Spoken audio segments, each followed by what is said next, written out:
বিনা তেলেই যদি মুচমুচে বেগুন ভাজা হয়ে যায় তাহলে কেন তেল নষ্ট করতে যাব বলো তো? একটা বড় বেগুন ভাজতে 2 থেকে 250 ml তেল লেগে যায়। ইচ্ছে না হলেও বেগুন ভাজার সঙ্গে অনেকটা তেল পেটে চলে যায় আর সেজন্য খুব রাগও হয়। এখানে দেখো বড় সাইজের 2টো বেগুন নিয়েছি, বেগুনগুলো ভালো করে ধুয়ে মুছে নিলাম। এবার পেছন দিকটা একটু সরু বলে কেটে বাদ দিয়ে দিলাম। খুব একটা চওড়া করে কাটার দরকার নেই, মিডিয়াম সাইজের করে বেগুন দুটোকে কেটে নিচ্ছি। সত্যি বলছি, তেলে চপচপে বেগুন ভাজা খেতে সবারই ভালো লাগে, কিন্তু স্বাস্থ্যের কথা মাথায় রেখে বেগুনে যে পরিমাণ তেল অ্যাবজর্ব করে নেয় তাতে কিন্তু বেগুন ভাজার প্রতি অনীহাই বেড়ে গেছে। কেটে নেবার পর বেগুনের স্লাইসগুলোকে একটা থালায় তুলে নিলাম। এবার এর উপর দিয়ে ছড়িয়ে দিলাম কিছুটা পরিমাণে নুন, একটু হলুদ গুঁড়ো, উপর দিয়ে একটু কাশ্মীরি লঙ্কা গুঁড়ো, তার উপর দিয়ে ছড়িয়ে দিলাম একটুখানি লঙ্কা গুঁড়ো।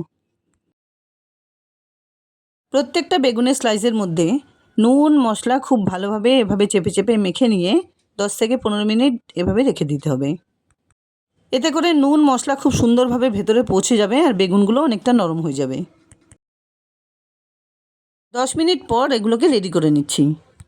তার জন্য একটা প্লেটে নিয়েছি 1 কাপ পরিমাণ বেসন, অন্য আরেকটা প্লেটে নিয়েছি 1 কাপ সাদা তিল।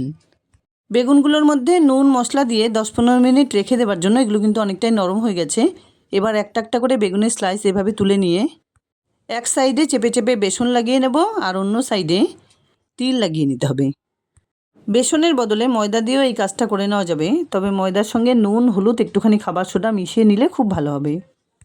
প্রত্যেকটা বেগুনের স্লাইসে একদিকে বেসন খুব ভালোভাবে লাগিয়ে নিতে হবে, অন্যদিকে তিলও কিন্তু একইভাবে লাগিয়ে নিতে হবে। এবার গ্যাস অন করে একটা ননস্টিকের তাওয়া গরম করে নিলাম। তাওয়াটা খুব ভালোভাবে গরম করে নেবার পর ফ্লেমটাকে লো টু মিডিয়ামে রেখে প্রত্যেকটা বেগুনের স্লাইস খুব সুন্দর করে সাজিয়ে দিচ্ছি। দেখো, পুরো রেসিপিটি বানাতে আমি কিন্তু 1 চামচ তেলেরও ব্যবহার করিনি। পুরোপুরি তেল ছাড়াও যে বেগুন ভেজে নেওয়া যায় সম্পূর্ণ ভিডিওটা না দেখলে বুঝতে পারবে না, তাই পুরো ভিডিওটা দেখার অনুরোধ করছি।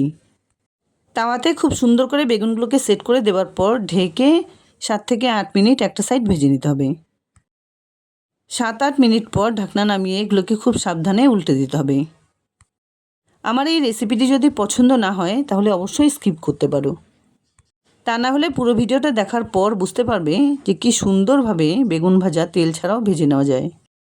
বিভিন্ন রকম রান্নার স্বার্থে তেল কিন্তু আমাদের ব্যবহার করতেই হয়, তবে এই তেলই যে স্বাস্থ্যের কতটা ক্ষতি করতে পারে একটু বিচার বিবেচনা করলেই বোঝা যায়। তবে যতটা সম্ভব পারা যায় রান্নায় কম তেল ব্যবহার করাই ভালো।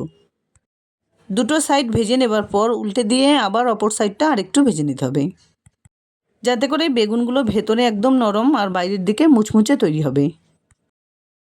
10 থেকে 15 মিনিটের মধ্যেই সমস্ত বেগুনগুলো কিন্তু ভাজা হয়ে গেছে।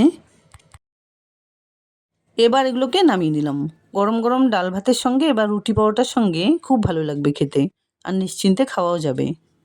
যাই হোক, তেল ছাড়া দুর্দান্ত স্বাদের বেগুন ভাজা রেসিপি আমার রেডি অ্যান্ড সার্ভড। রেসিপিটি ভালো লাগলে লাইক শেয়ার কমেন্টস করতে ভুলবে না প্লিজ। এরকম নিত্য নতুন রেসিপি পাওয়ার জন্য প্লিজ চ্যানেলটাকে সাবস্ক্রাইব করে পাশে থাকা বেল আইকনটা অলে করে দিও। দেখা হচ্ছে নতুন কোনো রেসিপি নিয়ে। ভালো থেকো, ধন্যবাদ।